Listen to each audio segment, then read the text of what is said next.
We have learned tonight that the U.S. has lost a towering figure in American diplomacy. Former Secretary of State Madeleine Albright, the first woman to ever hold that post. President Biden tonight calling her a force, saying hers were the hands that turned the tide of history.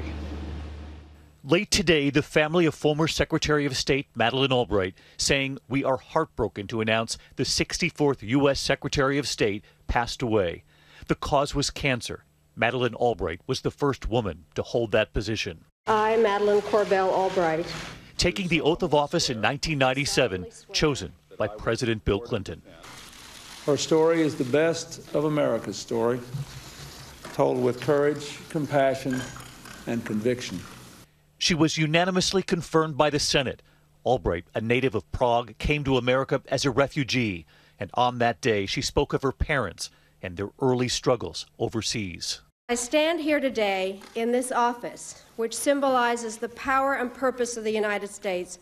My mother and father taught me to love freedom. No barrier or ceiling should stop me from serving freedom in my own life. Born in 1937, she and her family fled the Nazis and then Soviet-dominated Eastern Europe. Madeleine Albright meeting with so many of the leaders of her time, in all of those meetings wearing her trademark pins, this one, the American flag.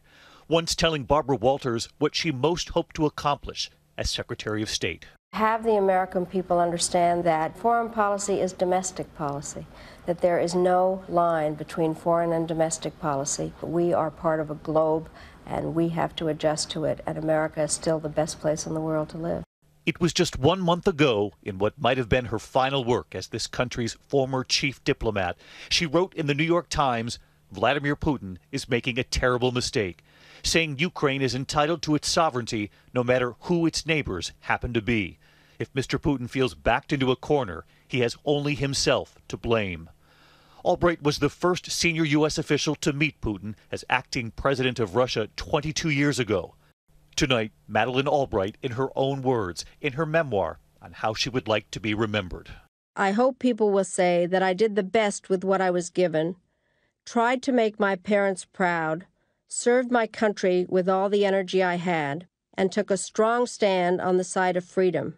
Perhaps some will also say that I helped teach a generation of older women to stand tall and young women not to be afraid to interrupt. Tonight, former President Bill Clinton saying, "Hillary and I are profoundly saddened by the passing of Madeleine Albright. She was one of the finest secretaries of state. Few leaders have been so perfectly suited for the times in which they served." Hi, everyone. George Stephanopoulos here. Thanks for checking out the ABC News YouTube channel. If you'd like to get more videos, show highlights, and watch live event coverage, click on the right over here to subscribe to our channel. And don't forget to download the ABC News app for breaking news alerts. Thanks for watching.